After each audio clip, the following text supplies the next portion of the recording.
This is the Detroit Sports Podcast Network.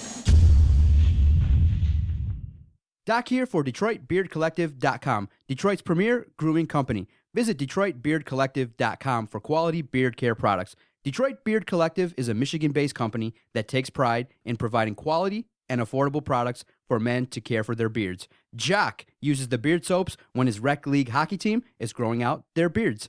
If you're rocking a beard this winter, you definitely need to check out the Beard Butter Leave-In Conditioning Beard Balm. Beard Butter will make your beard feel softer, better smelling than ever before. Go visit DetroitBeardCollective.com and at checkout, use the promo code DSP for 15% off savings. That's DetroitBeardCollective.com, promo code DSP.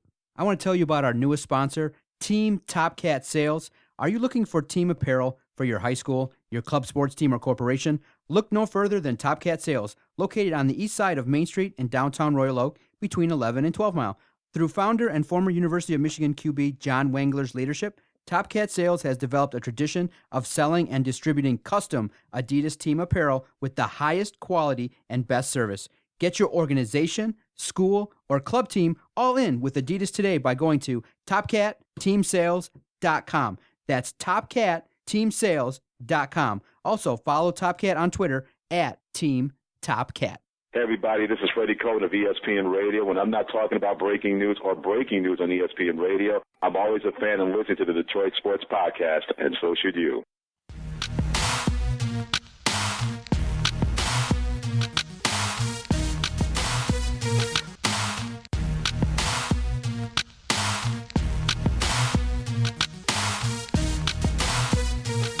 Yes, sir. Thank you for downloading another episode on this fine podcast network. This is the Doc and Jock Sports Podcast. I am the Doc, John Macaroon. Joining me, rocking out in his Oakland uniform attire, my man, my cousin, Adam the Jock Strozinski. What's up, cuz? You're fresh off that Metro Series win. A little bit of struggles for Oakland lately, but you're rocking the gear out, bro. What's up? Oakland's a good team, man. Don't sleep on them. Don't sleep on them. They're gonna. I think they're gonna win the Horizon League here, and they'll get into the tourney. Yeah. Watch out. Felder's no joke, dude. That game, he's solid, bro. That game versus Oakland Michigan State does this, man. They sit there and every now and then they'll put a really good team together. They'll go to the tourney. They'll make a little noise. And, you know, I like what Greg Campy's doing. I can't believe we're talking Oakland basketball right now, but I like what Greg Campy's doing over there. I mean, the guy expects them to win, expects them to be in competition with Big Ten teams and other Power 5 teams all the time. He doesn't want to hear that noise like, oh, hey, you guys played a really good game. No. He expects to get W's. No, the Metro Series is really popular. It brings out all the reporters. A lot of people were there. Vito was telling me about the vibe, and, dude, it was a good, solid basketball game. And next month, coming up in February, UDM goes up to Oakland, and it's a nice thing. I think I might go check it out. Dude, have you ever seen Oakland's court? I've been to the campus a lot. Never been to Oakland's arena? No, never been to the arena. Oh, dude, the arena, the court there. Nice. It's sweet. Yeah, I'll pull up a picture in one of the breaks here and I'll show it to you. It's different, man. They redid it. It wasn't like that when back in 2011 when I was going there. They revamped it, I think, in like 2013, 2014. But it's pretty sweet. Nice. We got a great jam-packed podcast. Episode 128 of this fine podcast. We got a lot to break down, lots of news with the Detroit Tigers, lots to chew on in terms of what the heck are they doing with this payroll, what decisions they've made, Al Avila, the relationship with Mike Ilitch, lots to get to. We're going to talk also about the Lions. We're going to play a round of Jock Jams, and to finish this podcast, we're going to do the NFL Pick'em Challenge. The AFC, NFC Championship games are this weekend, so you're in store for a great podcast. Thank you to everyone that downloads across our various platforms, Podomatic, Stitcher, DetroitSportsNation.com. Any way you can get this podcast, thank you for all the support. We greatly appreciate it. It makes it fun to turn on the mics, turn on the lights here in the office, and let it rip for an hour each and every week, and we thank you for your support. Couldn't do it without you. All right, cuz, we all thought, okay, the payroll is going to be locked in at 190, but then when you start talking with the boys, talking with the fellas, you're like, Ilitch has always kind of done this kind of move. I thought maybe if he was going to bust open the bank, he'd just bring back Yoenis Cespedes. You know the guy already. He was pretty much well-received last season. You had to trade him away in terms of dumping, the players at the trade deadline like they did last year. But no, news started sprinkling out Justin Upton is now with the Detroit Tigers, taking the payroll well over $200 million. 6 years, $132.75 million. Justin got a 2-year opt-out clause, so he has the decision in 2 years whether he wants to test free agency again. And we'll talk all about it, but initial reactions, Justin Upton's now a member of the Tigers. When this news first broke, I was surprised by your reaction again. yeah, I wasn't really hot on it. I wanted Cespedes. He's more of what I thought for sure. We all knew Illich was gonna. Let's rewind this a little bit. You knew Illich was gonna break the bank. You knew he was gonna go out and he was gonna pay for somebody because that's what he does. It's what he's been doing since 2004. I don't think it came off as a surprise that he sat there and went out and is paying Justin Upton almost $133 million over the course of 6 years. I don't think that blew anybody's mind. That was the range, between 20 and 22 million. I was checking out MLB trade rumors, and they felt like they put a stamp on it. They said that his contract would be 7 years. Just add the extra 22 million. But they thought between 20 and 22 million would be a fair market value for that guy. And I don't think it blew anybody's mind that they paid that. But Cespedes is the prototypical Mike Illich guy. He's a power bat. He's nothing but raw power. The guy can play his position, and he was already here. That was a guy that if you remember, Illich doesn't let anybody just get away. Back when Cespedes was coming into the league, the Tigers were one of the teams that were hot on trying to get him and buy him from Cuba and get him in here. They were one of the teams. And then he ends up in Oakland. And then after that, Illich kind of had a love affair with him where he just kind of watched him from afar, watched what kind of happened. And the moment that he could get him here, he got him here. Then they had to trade him away to the Mets last year. And I think everybody thought that he was going to come back and be a Tiger again. So then they go out and they grab Justin Upton, who initially I wasn't very hot on, but the more and more this kind of goes on, and the more I look, and the more I read, I'm not really upset with this. The only problem I have with Justin Upton is he's a very streaky player. He's really hot, he's really cold, and in the end, he's always a 270 bat. So I guess that's good. So you're going to have to deal with him being a 100 bat, and you're going to have to deal with him being a 450 bat. But in the end, you're going to be somewhere near 270. He'll bat you in something like 25 homers, probably drive in another 80, 90 RBI. So I think it's a solid signing. The guy can field his position. This team is much better with him than without him. What news you heard from the Tigers front office before all the player moves started happening was Al Avila was committed to sabermetrics and is now bringing in guys that are looking at advanced numbers. So when you look at just some basic baseball statistical numbers, Justin Upton's 2 years younger than Cespedes. His OBP and OPS are higher than Cespedes. So I really believe that the Tigers are using these advanced metric numbers to say, okay, if we're going to invest big money, we got to make sure that the guys that we're picking are going to be efficient and guys that we believe are better than the other guys on the market. Now, from the eye test, though, in terms of the stats last year, Chris Davis and Cespedes had better years. But upside going forward, I believe that Justin Upton fits with the Detroit Tigers. He'll be an asset on the base pads. He fits that he'll slot right into that left fielder spot. And dude is going to be box office, a guy that you can sell with, Victor Martinez, with JD Martinez, with Miggy. That lineup, if they hit, can be murderer's row. And again, can put you right back into playoff contention. Now, already this talk about the Tigers are back into World Series contention, I think that's a little hype in terms of who people that are saying that. I think it brings them back into the conversation. But when you look around the landscape of the AL Central, dude, Cleveland's pitching is off the charts. If they can reach potential, headed by Kluber, if the rest of the staff there can live up to what Kluber's doing, KC, improved Minnesota and the White Sox, you can't just sit here right now and say, oh yeah, the Tigers are going to be already back in the thick of things. It's a good fit, good numbers, but this is a guy who had so much hype behind him 10 years ago. First overall pick, and when you look at just based on his expectations, hasn't really lived up to it. And already, JD Martinez has had 38 home runs last year. In his entire career, he's only had one 30 home run season. The interesting facet was you knew that they were interested in maybe getting another guy because rumors started sprinkling out that they were interested in bringing on Chris Davis. And something I wanted to bring up to you is, do you find it odd that it's kind of been shaped that Mike Illich was kind of talking behind the scenes with Scott Boras about money and deals with Chris Davis? Boras has that and hotline. That's what I'm saying. It's weird because you got a new general manager and the guy. That's what Illich does, man. It's not weird? No. But I think the biggest issue I have with this entire signing of Justin Upton is if you had no problem going over the The threshold here, and you had no problem paying the luxury tax. Why wouldn't you do things just a little bit different? Why wouldn't you go out? Why wouldn't you be in the talks for a guy like Alex Gordon, who's a left-handed bat? He's a much more consistent bat when he's going up against righties and lefties. He can sit there. He can fill out your two-hole for you, and he would slot in, I think, a lot better in this rotation than a guy like a Justin Upton. Instead, you sit there and you go out and you spend all this money on Justin Upton. You could have saved yourself some change, got Alex Gordon for a deal, because Alex Gordon's only working on a 4-year, $72 million deal. So you'd save yourself a little bit of money. You could have then sat there and turned around and reinvested into your pitching staff. I mean, you got a guy like Mike Pelfrey. He's your fifth starter. Mike Pelfrey is garbage. I don't know if anybody's watched any baseball in the last 3 years. Mike Pelfrey can't throw.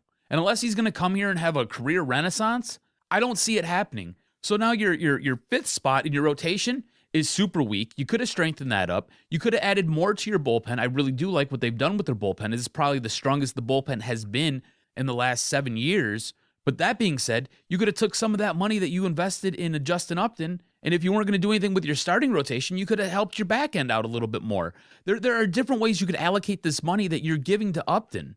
And like I said, I think Alex Gordon would have been a much more natural fit because he gives you a lefty bat at the top of that rotation of your batting lineup. Yeah, you're going to look at 7 to 8 right-handed batters. Now, across the league, it has been done. I mean, look at what Toronto did last year. They got to the postseason. They didn't have success, ultimately losing, in the early rounds, but they feature a predominantly right-handed batting lineup. So I don't think it's that big a deal, but I exactly agree with your premise. You answered my next thought the way I was thinking was, has Al Avila, in terms of his offseason moves so far, allocated the money correctly in terms of improving the team? If you're going to go over 210, you could have maybe thought about bringing Greinke and Alex Gordon, or two different players. I'm thinking that, you know what, if you're going to spend money, did you really spend it wisely? Now, everyone, I believe, is starting that PR thing again, going, yeah, Mike Ilitch is willing to spend. He's a real owner. But the question I want to ask you is, have they spent the money in the right way? I think they're going to have a competitive team, but when you look at it, you also could say, you could make an argument and a debate. You could have spent that money in different ways and maybe gotten the team even better. And so I agree with what you're thinking. Exactly. I think you could have spent, instead of Zimmerman and Upton, you could have went Greinke, Alex Gordon. I think Mike Ilitch hamstrings his general managers. What ends up happening is he's like, go ahead and play with this much money. And then the general managers go out and they play with it and they get this team and they kind of build it and shape it the way that they want it or the way that they see it working best for this organization. And then Ilitch comes in and he's like, you know what? I'm going to give you a little bit more of an allowance. Go do this. So instead of you knowing that you can, hey, I can work with $100 million this offseason, you're starting off thinking, well, I'm confined to working with $50 million, and all I can get is this guy, and this guy. Like you said, if Al Avila knows that he's got all this money to mess with and that Ilitch is willing to go over and pay the luxury tax, you could go out, you could then spend money on a guy like a Greinke. You can then go get an Alex Gordon. You can go sit there and you can fill out this team a little bit different and address certain needs that this team needs to address and fill them out with the best player available. Instead, Mike Ilitch is like, you know what? Let's try to stay underneath the luxury tax. Let's go get Jordan Zimmerman, who I like, but I think there are better options available. Let's go and let's fill out this rotation here in the bullpen. Let's add to our starting rotation. Let's get a guy like Mike Pelfrey, who hasn't done anything in Minnesota in the last 3 or 4 years. He's not done anything, but you know what? We need a fifth starter, so why not? So you go out and you spend all this money on these guys, on these like ancillary parts is kind of what it seems like. And then you sit there and you smack one out of the park by getting a guy like Justin Upton. And you're starting to sense a formulaic kind of thing with what Mike Ilitch is doing. You kind of make your moves in the early offseason. You kind of wait until the kind of end, and then you go for the guy that's maybe the big splash. What's interesting, though... That's fine. But why not sit there and let your general manager know what's going on ahead of time? Because I feel like in the witching hour, he comes in and he just slides this massive check underneath Al Avila's hand and like, hey, go do something with this. And Al's like, well, this would have been great to know, I don't know, 2 months ago when we were sitting there entering into free agency, because I would have redone all of this. I would have did things totally different. I mean, you can get more guys and you can get a different class of guys with $70 million than with $100 million. Yeah. It's mind-boggling the difference in the things that you can do with that type of money.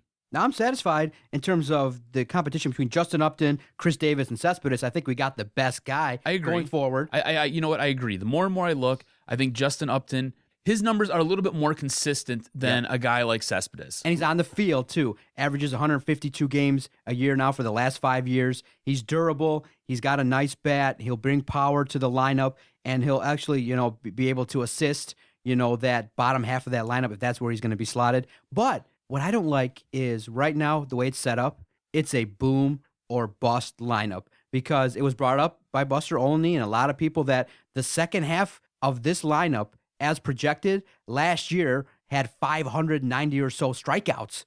And so a guy like Justin Upton, he strikes out on average 1 out of 4 times that bat. 25% of his appearances since 2013 have resulted in strikeouts. So people in baseball will say, hey, I'll live with that if he gives us the power and stuff like that. But last year he only batted 251.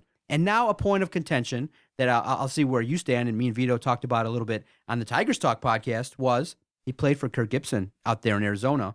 And a guy like Kirk Gibson, who's widely respected in town, a guy that is a nose to the grindstone, bring it to me every game, run through the wall. This is what it takes in order to be competitive night in, night out. Kind of had a beef with Justin Upton, and it's widely regarded that that's why he was shipped off to San Diego from Arizona. And it's been let out, and Kirk Gibson has kind of basically said and put out there in the atmosphere, Justin Upton's a loafer. And I don't know if that kind of attitude is something I would want on my team. Now, what makes you naturally think of is he's a perfect fit for Brad Ausmus. Brad Ausmus is not going to go confront Justin Upton. I was going to ask you, is Kirk Gibson running this team? No. Is Brad Ausmus running this team? Arguably. Brad Ausmus and Kirk Gibson, totally opposite? Totally opposite. It looks like a match made in heaven. It'll be fine. But this, I think, opens up another can of worms. These offseason moves that have been made by the Tigers, now you have a bolstered bullpen. You have a starting rotation that is 1 through 4, I think is, I don't know if there's anybody who's better right now. Potentially. You look at this offense, it's a bunch of hot bats. I know they're all righties, but it's a bunch of bats that can, if they get hot, that can swing and knock the ball out of the yard and hit it all over the place. On top of that, you got a guy like Justin Upton who has no problem stealing bags. So you're going to have some speed on the base paths. How hot does this make Brad Ausmus's seat? Woohoo. It's got to be super hot, of course. People who will say, well, Dave Dombrowski kind of hamstrung Ausmus, never gave him a bullpen, which was bolstered right away by Avila.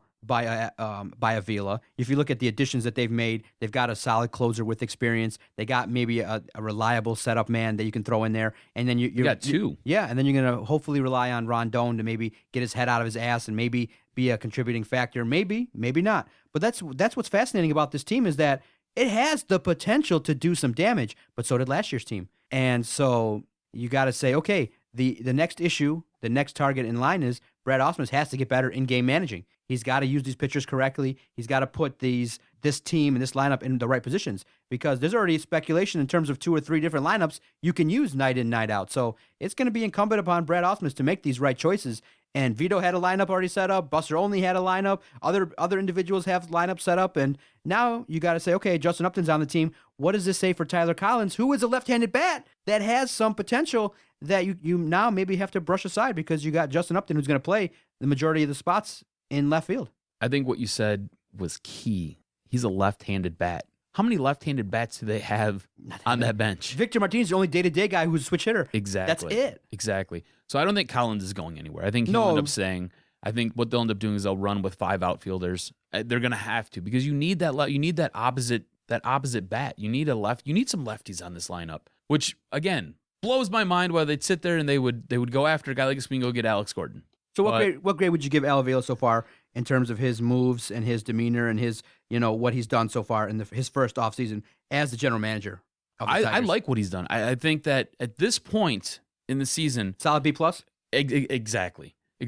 He's bolstered the bullpen, which I think me and you have taken umbrage with over the last 3 years and has been one of our sticking points, one of our points that we complain about show in and show out and in between all of our shows. That bullpen is usually garbage. I think he's bolstered it. I think it looks good. Watch season start and watch them be a complete dumpster fire. But I think right now going into spring training, I think that this bullpen looks much better than what we've taken to spring training in the previous 3 or 4 seasons. Okay. So I like what he's done. I like the moves that he's made. I like Jordan Zimmerman. I think he'll be a good pitcher. I like the Justin Upton signing, which I guess is the big move. I just wish they would have got a left-handed bat. And now the other facet that you do look at is, yes, he is a big bat, but overall defensively, he ranks pretty much, when you look at advanced sabermetrics and WAR numbers and his defensive numbers, he basically grades as a little bit slightly below average. In 2015, his numbers indicated that his defensive prowess was just slightly above average numbers, and in 2014, they were slightly below. So you got a guy defensively that you just got to be careful, because Comerica Park ain't no joke. If you don't play it right, you could get, cause some situations where extra runs could be scored if you don't play it right in the outfield. So defensively, there is slightly a concern regarding his, how he is defensively out there in left field. And so with that, defense is going to be key as well. I know that people will say, yeah, he's got a big bat. I get to see a guy that can potentially drop 28, 30 home runs a year. But also, too, in baseball, every run that doesn't score is a run that's saved. So if you stop someone, JD has a big arm, center field, goes Maben, okay. But Justin Upton's got to keep up there defensively as well. And so remember, you got 7 players, cuz they're making over $14 million next year. 6 of them are 30 or older. So that's interesting philosophically. And I was thinking too, and I was talking to Vito too. I was like, is this team going to just keep throwing good money after bad if they don't win this year? If they don't win this year at 210, what do they go to 250? What are they willing to go to try to get this ring? Are they going to go 300? Again, showering a little bit of praise on Mike Ilitch. There's been only one other organization that's had 2 9-figure signings in free agency in one offseason, and that's the Yankees. So you're putting yourself in that class, but what have the Yankees showed for it so far in the last couple years? I think this is a calculated risk. Hold on, before you go any further, I think this is a calculated risk. All right, there's going to be a new CBA come December 1st. Mm-hmm. All right, and at that point, the luxury tax threshold's supposed to move up. So they're anticipating somewhere in the neighborhood of $200 million. Right now, it's $189 million. Yeah. So you're going to shoot somewhere around 200, maybe a little bit north of that. So I think this was a calculated risk because, like you said, they have all these players signed to these monster contracts for basically their eternity. I think this was a calculated risk. I think they're banking on the CBA and the luxury tax going up. I think they're banking on all these things kind of shifting in the upward direction to where they can sit there and fit all these players underneath their salary cap. And then what they can do is they can just add bit players for a couple $1 million here, a couple $1 million there, and fill out the rest of their lineup, which I don't think either one of us really like the way that they build this team. It is very entertaining, though. It's going to be fun to watch. There's a ton of bats that can get hot and can blast the ball all over the park. And the business of baseball is not only putting a competitive product out, it's also putting asses in the seat. And so right now, that lineup, you're going to have to go see it at least a couple times. I mean, I want to see what that lineup could do potentially. Murderer's Row. You got to have a solid lineup, and it's going to probably be entertaining if the pitching holds up. Like I said, right now, I'm excited. I like what Alavila's done. I think he's come in and earned his respect again. I believe he's making the right moves, and I believe that, the team will have a chance to get back in the conversation. But, again now, you have to pay attention not only to your team, but pay attention to the AL Central. It's not easy to get out of it. You got the defending World Series champion. You got Cleveland, who has what a lot of teams covet. Nice pitching. Have a peek over there at what Cleveland's doing, and then you don't ever discount the White Sox and Minnesota, who surprised some people last year. So it's fun, man. The Tigers are in the conversation. We'll have a lot to look at spring training, and I guess the first hopes coming from Doc and Jock is please just stay healthy. If the crew stays healthy for the better part of 162 games, our record should be above 80 wins. No doubt about it. But if the injury bug hits, if some of these players that are over 30 don't produce, we're going to be in a pile of shit. No doubt about it. All right, let's go to break. Coming back, we're going to play a round of Jock Jams. You're listening to Doc and Jock, episode 128 on the Detroit Sports Podcast Network. Doc and Jock here for Fanatic U. If you're looking for some sweet sports swag and you love your Detroit teams, and I mean you really love your Detroit teams, you got to check out fanaticu.com. Check out fanaticu.com. Use promo code DSP, save 15% even off the clearance items, and get the coolest gear out there and rock your Red Wings shirt, rock your Lions shirt, rock your Piston apparel. Wear it till the wheels fall off. Michigan State, you know what? They got it too. Check out Fanatic U. They have 6 locations all over Metro Detroit. Check them out, fanaticu.com. Yeah, we coming now. Come on. Yeah, that's right. We put it down. It's like a family in here, just a little disabled. Putting it down, we lay them out on the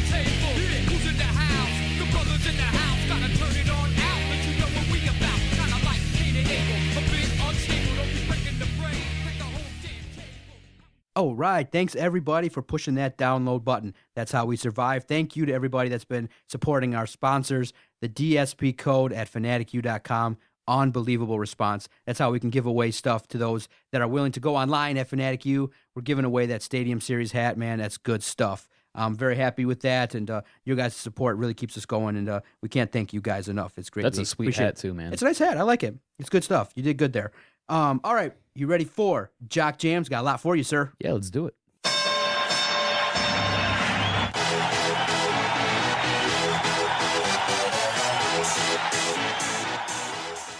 All right, let's talk Red Wings for a few minutes here. Cronwall, Miller are injured. What is the impact of their losses? Miller likely gone 4 to 6 months with an ACL injury, likely done for this season. Cronwall, again, out for a couple weeks, but we don't know the extent of how long he's going to be, in that range of 2 to 4 weeks. What are the impact of the losses of Nicholas Cronwall and Drew Miller on what's going on now with the Red Wings? The loss of Cronwall is massive, especially to that back six. All right, he's your number one defenseman. He's the guy who has a booming shot on your power play. He's a leader back there. So losing him, it's really hard to put into words what he means to this team and what he does for this team. The loss of Drew Miller hurts on the penalty kill because the guy's got speed. He's quick. He's usually in the right spot on the PK, and he can sit there and he helps just bolster everything that goes on out there. So both these guys, losing both of them, this is going to be huge. This is going to be a massive blow for this team. They're going to have to sit there and they're going to have to overcome it. They're going to have to find new guys that can sit there and step in and fill in. You got a guy like Marchenko who I think will seize the opportunity. He'll be playing on your third set of defensemen, so he'll be okay there. As far as that penalty kill goes, that can help win or lose you games. So you're going to have to find somebody else who can step up and can go out there and can kind of grind it out on that line and do the things that need to be done. Get your nose a little bit dirty, get a little bit gruff, lay down, block a shot, get the puck out of the zone. You're going to have to find a guy who is willing to do that. You might have a guy like that with Riley Sheahan because he's solid. He just doesn't have that speed that Drew Miller does. Now, again, when you look at the Red Wings, again, we're talking about it. They had a great West Coast trip. It was solid.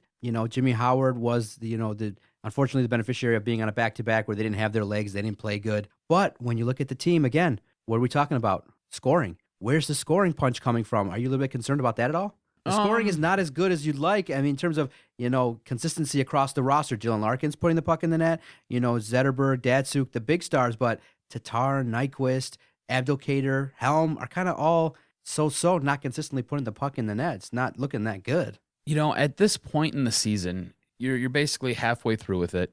You start to see some tire legs. Everybody's kind of now looking forward to the NHL All-Star Game, looking for a little bit of a break to kind of come back a little bit refreshed. So them struggling right now and coming off of a 6-game West Coast road trip, I'm not that worried about it. If you look at what they did on that road trip, they were able to win 5 out of 6 games.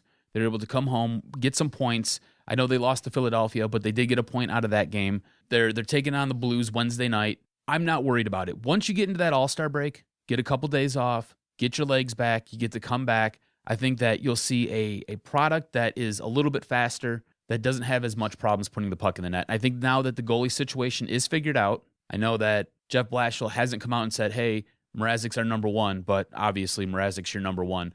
That kind of settles things down in that locker room. Everybody now knows their role. Everybody now knows who they're playing in front of. It kind of calms things down a little bit, and it's one less thing for these players to worry about. They can now focus at the task at hand. Speaking of the NHL All-Star break in game, did you get a chance to peek in that article I sent you about John Scott in one of the worst cases of PR I think I've ever read in a league already that struggles with a terrible reputation in terms of their PR? What a fascinating story about John Scott. What was your reaction? The NHL is just atrocious. And for those who don't know, break it down. What the hell happened? So the NHL forces...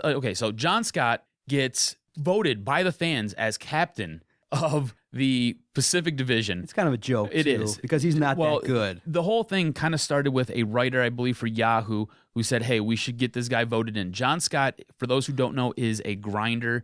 He's got, I think, like 11 or 12 career points in the NHL. He serves a role on a team, but he's like a third or fourth line player. Never dreamed to be an all-star. No, ever. I mean, he bounces back and forth between the AHL and the NHL. He's just one of those guys. He's an in-betweener. That's exactly what he is. So the NHL ends up forcing a trade between Arizona and Montreal because John Scott will not back down out of the All-Star game. He wants to play in the All-Star game. Because he got voted in by the fans. Exactly. And if you understand it from his perspective, he got voted in by the fans. He's a career tweener. He's between the AHL and the NHL all the time. So if you go and you play in the NHL, there's the possibility of you getting a nice payday if your team wins. On top of that, the guy doesn't make a ton of money as it is because he's back and forth between both leagues all the time.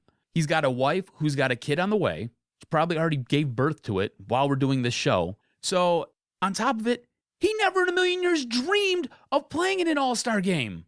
So this is a huge, huge deal to this guy. And the NHL totally botches it. They force that trade between Arizona and Montreal.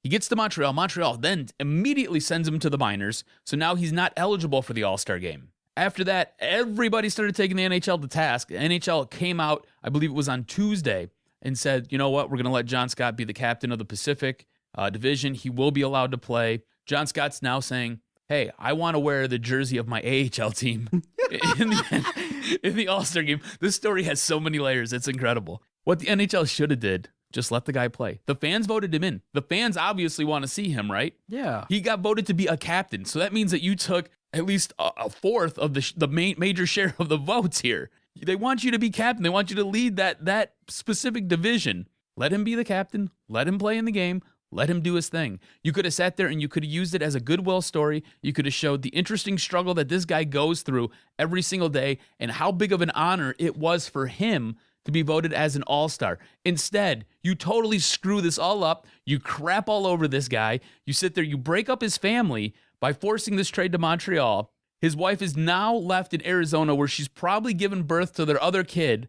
It's a complete disaster. And then Way to go, Gary Bettman. Yeah. You shit the bed again. And then you just basically, crap on the fans who are like, why have a fan vote when the guy I want there, you just say no. Well, that's the other thing, too. All right? Why give the fans the power? If you want to control everything, don't let the fans have a say. It'll work out much better that way in the long run because then you can avoid whole messed up issues like this. Exactly. Now let's switch gears a little bit, talk about the Pistons, who as a whole, as a team, really can be frustrating to watch when you watch them and they play such a solid, beautiful game against Golden State. And you're like, wow, if they do that night in, night out, like the Spurs, like teams like, Golden State, teams that are successful, teams like OKC, the Clippers, then wow, this team could really be a top seed in the East. And then they go out against the Bulls and then they start off, not that great. The second half, they don't play that good. And in a loss that's really surprising based on the previous matchups versus the Bulls, they didn't play that good. And so basically the motto for this year's team is consistently inconsistent. But in your opinion, who is the guy, the player on this team that needs to step it up so the Pistons can be more consistent and take that next step night in, night out, and not be so close to 500? I think as we're speaking, they're 22-19. It's a great question. And this is the signs of a very young team that is trying to mature. You will have days where you sit there and you take 2 steps forward. You'll have days where you take 3 steps back.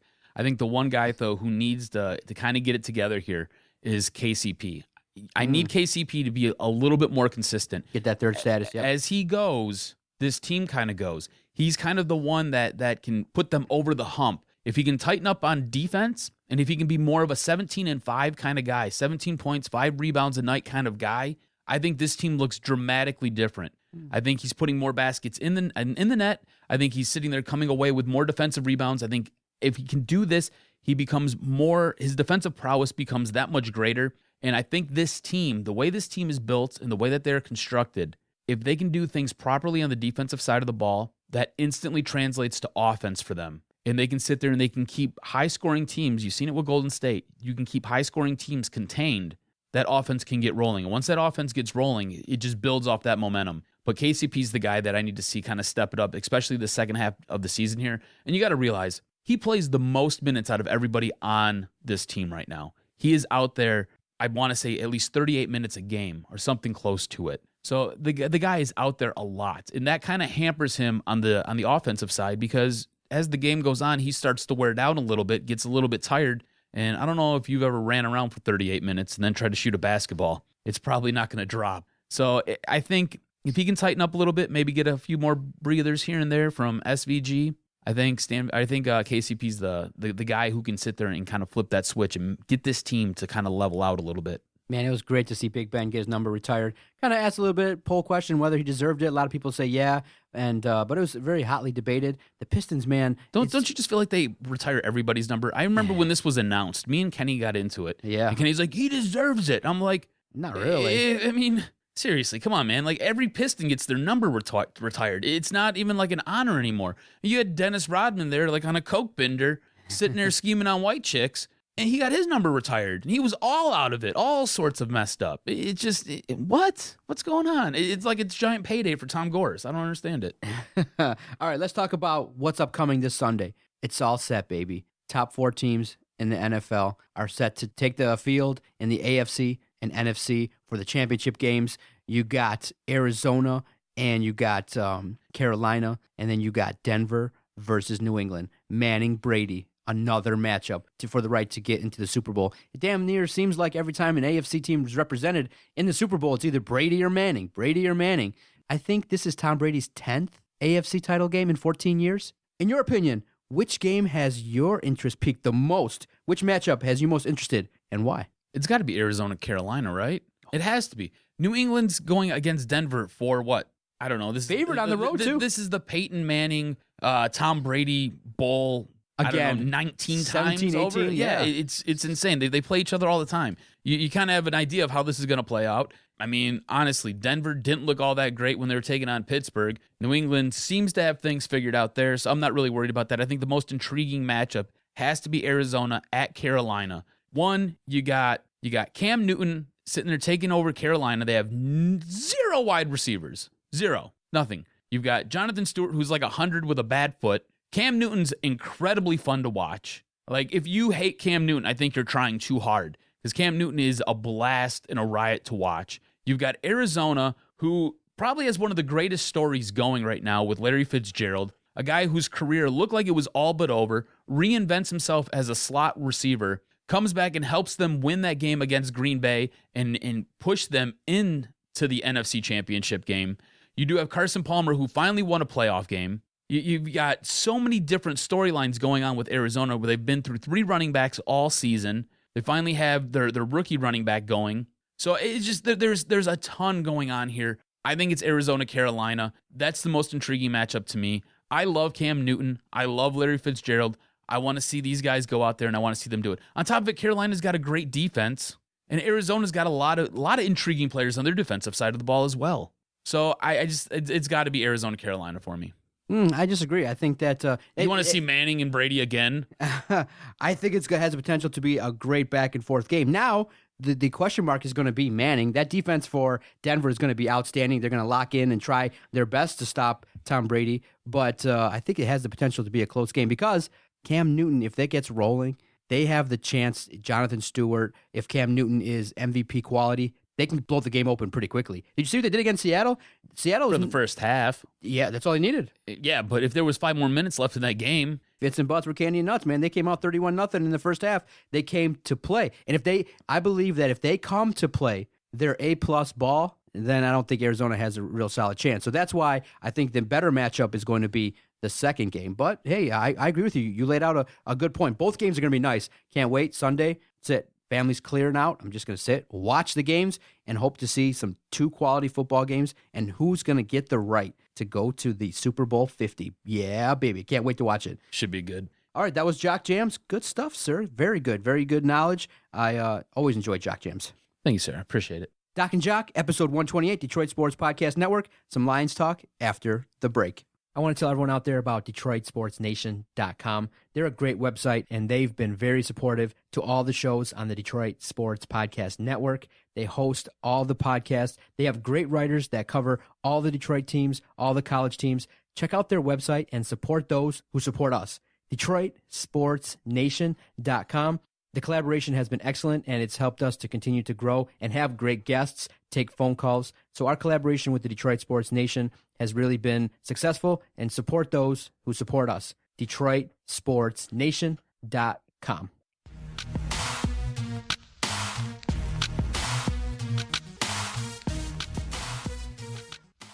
Back on the longest running weekly episodic Detroit sports podcast. Doc and Jock breaking it down. Great guests, great topics, Lots of fun stuff going on this podcast. Stay with us. Lots of news. Check out our Twitter page at Detroit Podcast for all the contests, all the giveaways. Just love really, having the following and being able to give away stuff from our fine sponsors. Detroit Beard Collective, Fanatic U, Team Top Cat Sales. Can't do this without the fine sponsors. And they treat us good, and hopefully we are delivering as promised, as always. We got to talk about the Lions a little bit here. And Do we? Yeah. Do we have to? Everyone's belabored the point. Caldwell's back. Everyone that was a Caldwell supporter is like, yippee-ki-yay, motherfuckers, woohoo, Caldwell's back. And I'm like, okay.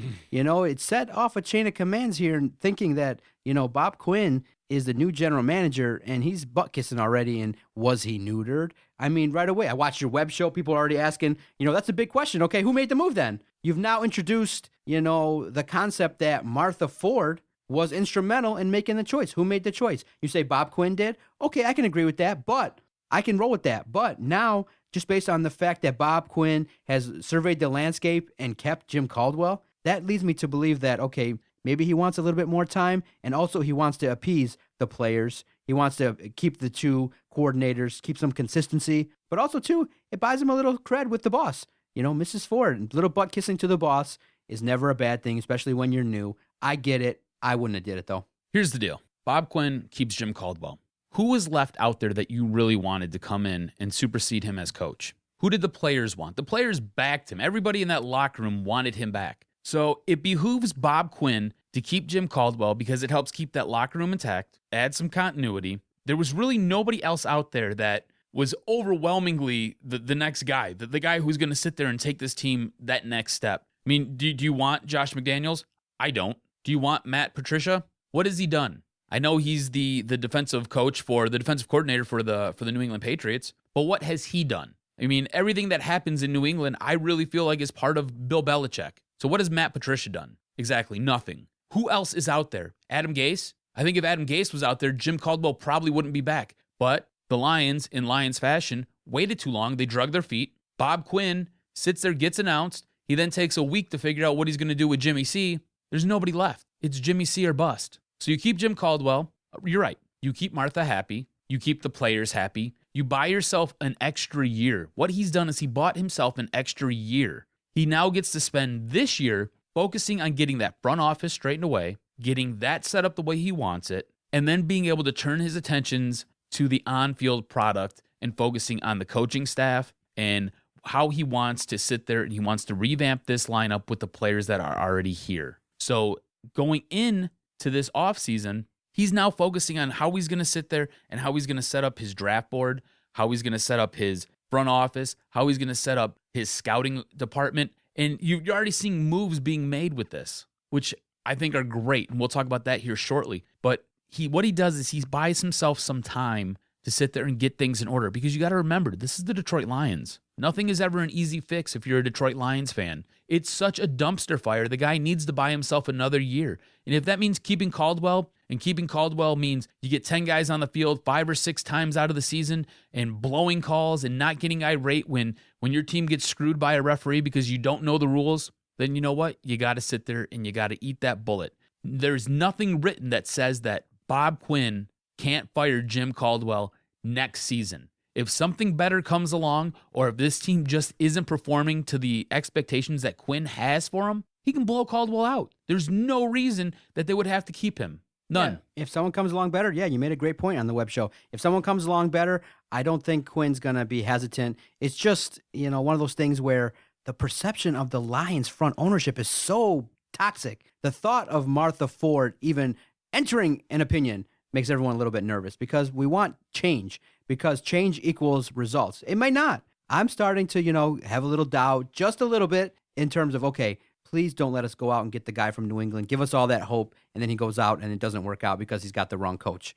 Everything kind of always works a little bit ass backwards. Whereas now you have the talent, you had the number 2, 3 ranked defense 2 years ago, but for whatever reason, you could say, well, Caldwell didn't go for it on 4th down, wasn't aggressive enough, didn't take advantage against Dallas. So now what if you give Caldwell a bunch of nice players? Is he going to be able to put them in the right situations? So it all has to fit. The problem with the Lions is it all has to fit tightly. It doesn't all have to, some teams can get together with, a little bit above average talent and average coaching. Not the Lions. They need to have all the right pieces, all the right coaching, all the right luck, or it's not going to work. So Bob Quinn, give him credit. Let him survey the landscape. I like the fact he's bringing in his boys from New England in terms of the front office. I like the fact he's blown out guys that have been there for 30 years doing nothing. So I'm appreciative of that fact. But so far, in terms of the limited moves he's made in the offseason in the front office, I'm okay with it. It means that he's going to surround himself with the brain trust in order to find the right pieces. So I believe this draft is going to be constructed professionally, and I do believe maybe he might come in and start making some moves to get more draft picks or trade down or be creative. So I do believe that it's going to take one or two draft classes seriously in order to help this team, and I'm willing to be a little bit patient. It's just I think the excitement really came from just wanting everything blown up. I just think that's all we want. The satisfaction of saying, okay, it was bad for so long. Unfortunately, Caldwell, Cooter, Austin, you're now the victim of this whole terrible organization. Let's just start all over. But I can also see and respect the continuity angle. 100%. I was going to say, what if you have to wait for everything to get kind of blown up? Just a year. It's tough. Just wait a year. You just have to wait a year. But see, the problem is though, look at how it shakes out. You look at the schedule. If it shakes out, the Lions can win 10 to 12 games. It's a very easy if schedule. it shakes out. So Yes. how I know that you're saying, yeah, it's easy to blow out a coach that's won. How are you going to blow out a coach that's well over 500, has maybe taken you to 2 playoffs out of 3 years? How do you blow out a guy? What do you deem Caldwell? Gatekeeper. That's what I deemed him. That's what you say. You come out and you say, but I'm you not the know what? boss. Yeah, that's what you come out and say, though. You say he's a gatekeeper. He can't get us over this level. He's taken us to the playoffs twice. They'd never say that, though. That's why they say. You never know that. I'd love if they said that. Has Quinn been put in this situation yet? No. Not yet. So you don't know. No, I think what he you say expects excellence, right? Yeah, he comes from the New England tree, and they expect excellence. And when you don't get excellence, you get fired. Yeah. Bob Quinn would say this new hire is the guy we believe is going to take us to the promised land, win the Super Bowl. Exactly. That's what he'd say. He'd never say anything bad about Caldwell. Jim Caldwell wasn't able to get us that playoff win. Wasn't able to sit there and move us forward. He's done a great job getting us to this point, but now we need to go forward. That's how you just brush him aside. That's how it would go. See, what I'm thinking now I think Caldwell has the potential of actually being the gatekeeper. The gatekeeper has to get you to the playoffs. The gatekeeper has to get you a win. I think people would be satisfied next year, 10 wins, win 1 game, and lose in the divisional round. Or they'd be happy with that. Lions fans would. Yes, Lions fans would. Because we're starving. You don't ever get to win. That little drip, we're starving. Exactly. Yeah, it's like you don't eat for a month, and then you sit there and you get to lick the inside of a pizza box that you found in the garbage can. You're gonna love that. It tastes great. That's just how it is. But again, Bob Quinn is putting his own touch on things. He's blowing out Scott McEwen, who was the longtime 30 years, dude. How do you scouting coordinator? I mean, that guy's greasy palms were all over everything. Brings in a guy like Kyle O'Brien, who I'm huge on. I think this is a smart move. I know everybody laughs because it's Jacksonville. But if you look at what the guy's really done, he's done incredible things down there in Jacksonville in a very short time. A guy like Blake Bortles, who I know in fantasy you were high on. Yeah, I got a guy lucky like with him. Allen Robinson, who I sat there, I covered when he was in high school. I thought he was a very solid player. I was actually really surprised at what he became as he kind of developed. A guy like Marcus Lee, who was a beast over at USC. He hasn't really translated a lot in the NFL, but I don't think he's got to remember he's playing behind Allen Hurns and Allen Robinson. So how much time does he really get to see? A guy like TJ Yeldon, who's a stud, AJ Cann, Brandon Linder. These are all guys that he drafted, that he picked. And there was an article in a Jacksonville paper down there. 8 draft picks from the 2014-2015 draft have a better than 85% chance to start in 2016. When can you say that the Detroit Lions have had anything like that remotely, any type of success like that, even close in their draft histories? Oh, you know what the first article I pull up is surfing? Mel Kiper drops the grade from 2015 draft to C. For the Lions? Yeah, 2015 draft to C. They're horrible. Really? Their drafts have not been good. So you get this guy in who can sit there and will help control that. We'll get players who can sit there and start. And again, if you look at the way New England does things, they have no problem blowing out a known commodity to replace that with a rookie, with somebody who can contribute immediately because they drafted him. So this guy's going to sit there and he's going to get starters for this team. I like the moves that Quinn has made thus far. I know that keeping Caldwell rubs everybody the wrong way, and it's all because Martha came out and Schefter tweeted about it, and it kind of poisoned the soup before anybody ever got to sit there and taste the soup. All right, she came out and she said, yeah, we're fully backing Jim Caldwell. Well, you don't even have a general manager yet. Why are you going to put your general manager in that spot? You basically neutered him. And that rubs everybody the wrong way, and I get that. but you got to look at what else is going on. You can't just look at the tree. You got to look at the forest, and you got to look at everything that's going on past that. I think it's good. I think everything is good. Yeah, and I think the point you brought up also on the WXYZ web show, which you're on Mondays, that the Lions are going to have some free agent dollars to kind of peek around in free agency and get some guys that could be be of impact. So I do like that, and it's something that's worth noting that Bob Quinn is going to not only be responsible for the draft, he's going to take over and manage the salary cap and make sure that it's under control, that he looks at some players and goes, who? So now an interesting question. Okay, Calvin Johnson and Matthew Stafford, both guys that are going to demand some big cap numbers if they're here. Calvin is more of a question mark. Most people are leaning toward he's going to be gone. But now, do you also kind of maybe go to Stafford and say, hey, now we need you to kind of renegotiate? And, the same kind of situation that applied with Calvin might be looked at with Stafford. You can get some more money if he kind of takes a little bit of a deal, because if he breaks the bank, a la, some of these high-priced quarterbacks, it's going to be tough to keep a guy like Slay, keep a guy like Ziggy Ansah when their big money deals come up. So he's got quite a bit on his plate early on in his tenure. And I'm going to be fascinated to see what he does with all that. You always want a hometown discount. Yeah, you have to. You always want a hometown discount. And if your quarterback's willing to do it and prove that he's all in on what the general manager is selling, what the coaching staff is selling, I think that goes and trickles down into the rest of the renegotiate, team. son. You haven't done squat. I haven't seen no playoffs. The biggest issue I have with him renegotiating right now is all you're doing is you're now kicking that can down the road. So now you're going to have to tackle whatever his cap hit. You're going to have to tackle that later. Let's just get all that out of the way this upcoming year. If Calvin leaves, that's fine. It frees up a ton of money and a ton of cap space, which works better for this team. That was the one good thing about Ndamukong Suh leaving. Yes, it weakened your defense a little bit, but it allowed so much more flexibility with the cap and being able to go out and address free agents and sitting there and being able to work out new contracts because you didn't have that hanging over your head. They sat there, and this is probably the first year, and I think in maybe 10 or 15 years where they don't have this giant arbitrage just hanging over their head, beating them in the brain because they have these massive contracts that are just killing their cap number. They're headed into this offseason with, I think it's like $17.3 million. And then depending on what happens with Calvin, that can balloon. So they're going to have some money to play with right off the bat.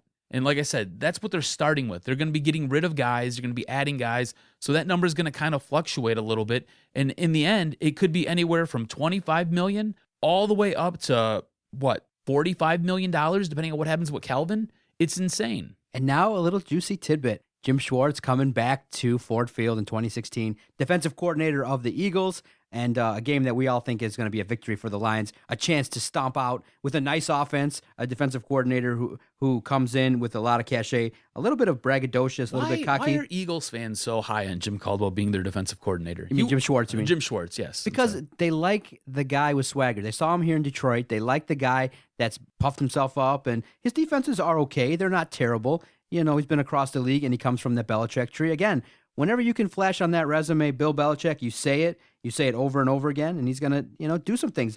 See, one of the coaches who was able to get out of here kind of unscathed. He did okay. Because he hasn't taken over as a head coach anywhere, but he's been able to get back into the league as a defensive coordinator, and he's done, like you said, he's done well as a defensive coordinator. I think that's probably his ceiling. I don't know if he's going to be a successful head coach in the future. He's got to be in the right situation. But with the Lions, he came in, but the problem was the penalties and the lack of discipline and having some guys on the team. That's why they swung into the choir boys now, because under Jim Schwartz, they were rough shot. It was arrest central. He liked them playing with that edge. He liked them playing right up to the line. You need to check the police blotter more than often than we'd like to see some Lions on there, man. Like, my God. And then that Nick Fairley story is still great, dude. Arrested twice in the same day for the same thing.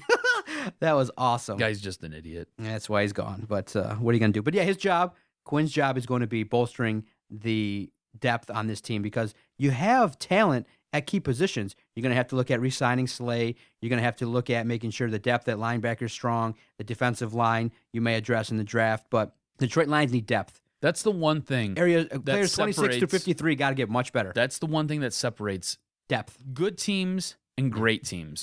Yep. Is the depth. Because a team like New England can sit there and they can manage losing a key player. A team like, if you look at Pittsburgh lost its star running back, lost its backup running back. It was sitting there. It had its third and fourth string running backs in the game. It lost its number one wide receiver. Its quarterback basically blew off his arm.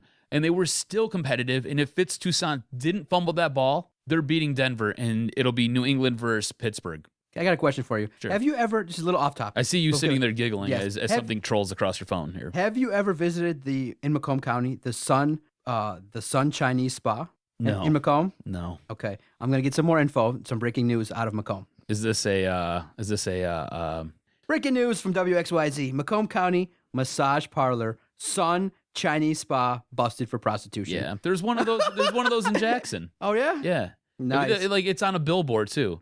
Like Oh. I don't remember what the name of it is. I think it's like exit 136. It's right there in Jackson. See, look at that. off 94. A bunch of freaking rats. We're told deputies received a tip last November that workers at the Sun Chinese Spa in the 36,000 block of Jefferson and Harrison Township were offering sex acts to male clients. Yeah. See, what are you going to do? Why are they ratting out? Dude, it's the oldest profession. Oh, in dude, the the ladies book. are old. 49, Oh. 44, 51. You getting a gummy?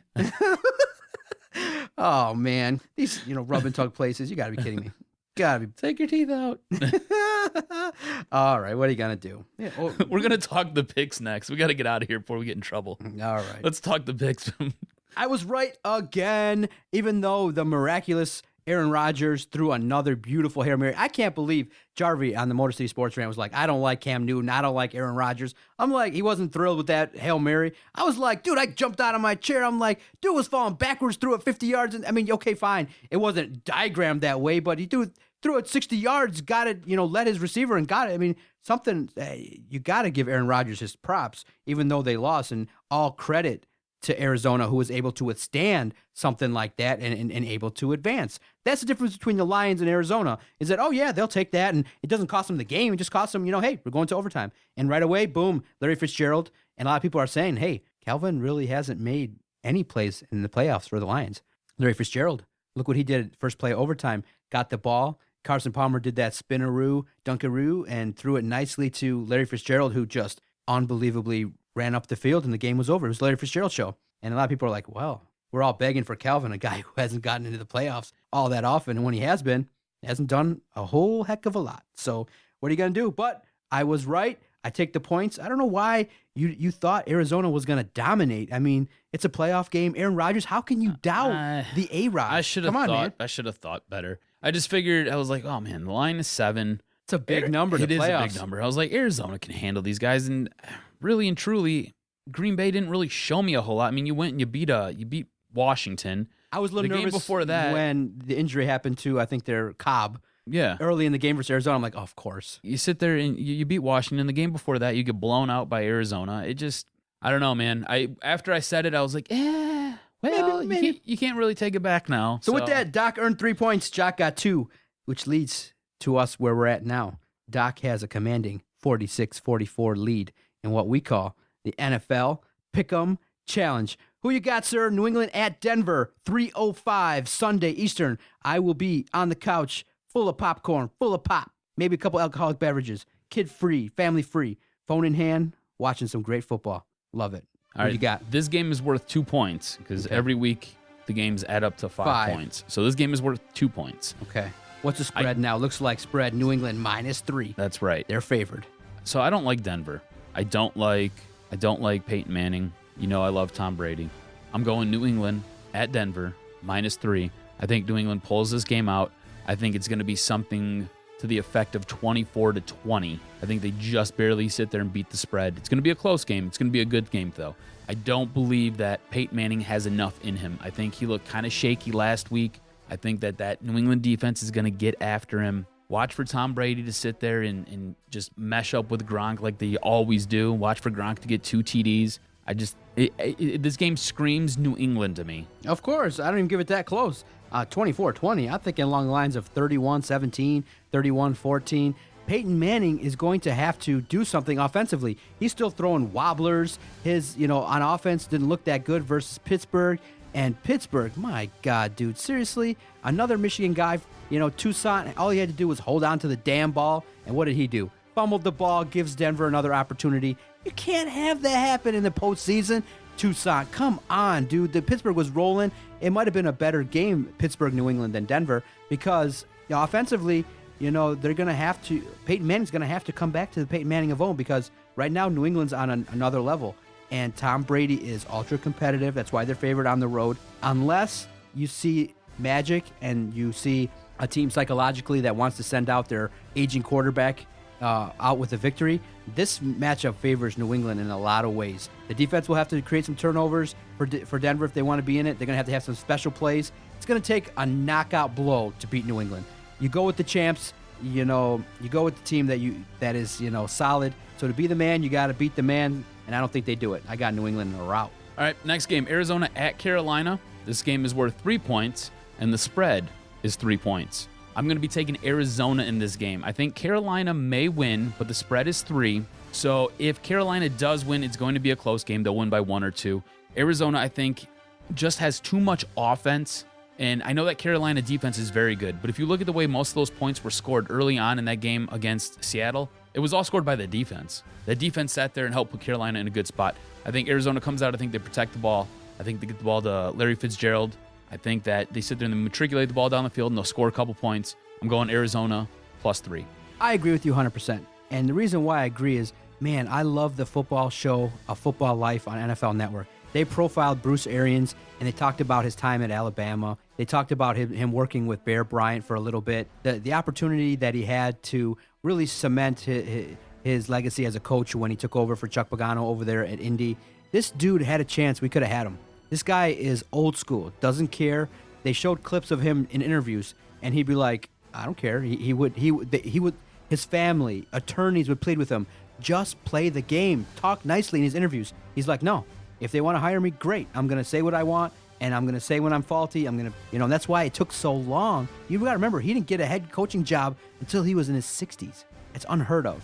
That's why you kind of relate to a guy like Terrell Austin who's going through the interview process. It's going to take time. He will be a head coach, but you got to pay your dues. A guy like Bruce Arians has something, is now, gone through the struggles. I think a team like Carolina has to kind of taste the feeling of losing in a tough game like this. It's going to be a fun game.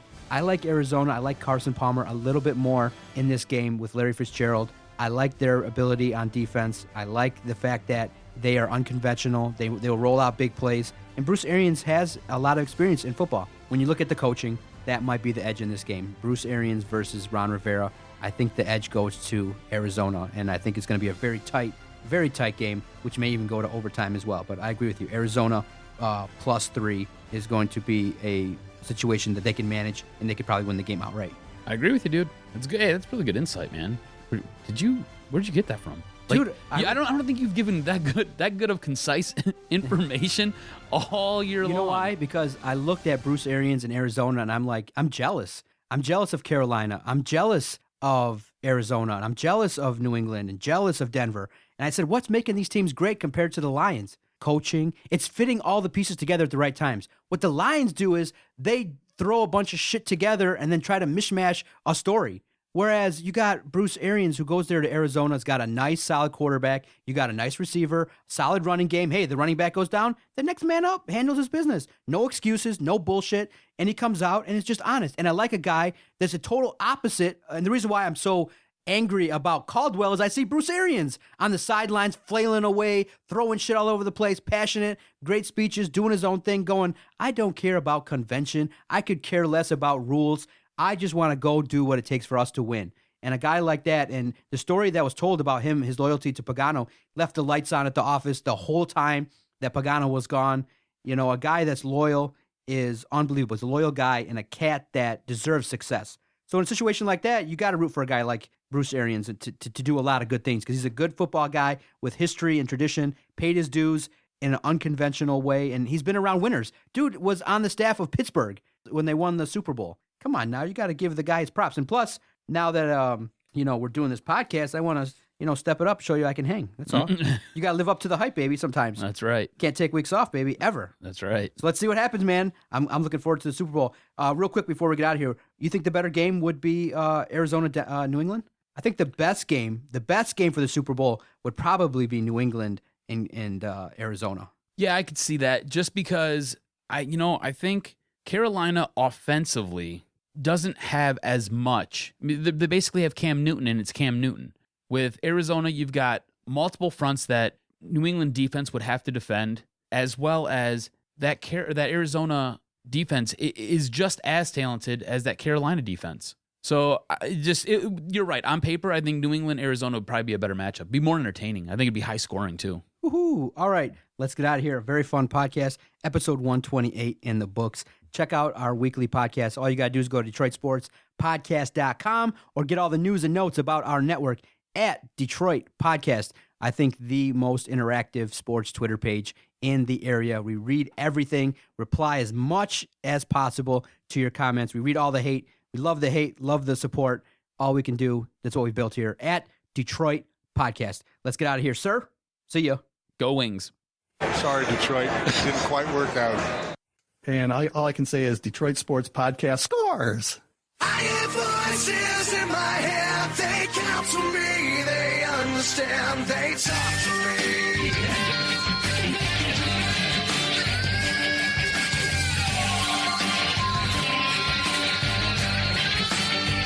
They talk to me. They tell me things that I will do. They show me things I'll do you. They talk to me.